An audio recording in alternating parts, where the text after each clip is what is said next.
जिजामाता प्राथमिक शाळा व माध्यमिक विद्यालयात विद्यार्थ्यांना पाठ्यपुस्तकांचं वाटप. विद्यार्थ्यांनी उच्च शिक्षित होऊन भरारी घेण्याचं उपमहापौर गणेश भोसले यांचं आवाहन.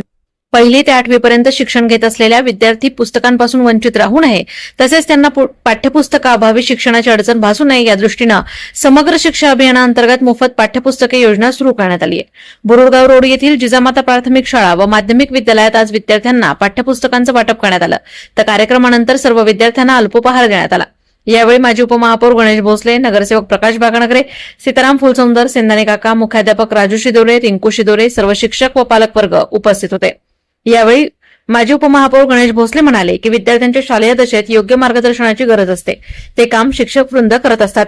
त्या माध्यमातून चांगले विद्यार्थी घडवले जातात. सक्षम झालेले विद्यार्थी भारताचं उज्ज्वल भविष्य आहेत. या शाळा व महाविद्यालयामध्ये सर्वसामान्य कुटुंबातील विद्यार्थी शिक्षण घेत असून त्यांना चांगल्या दर्जाचं शिक्षण दिलं जात आहे. शिक्षणाबरोबरच आपली संस्कृती व संस्कार तितकेच महत्वाचे असून ते जोपासण्याचं यावेळी त्यांनी आवाहन केलं. प्रतिनिधी दीपक कासवा, अहिल्यानगर.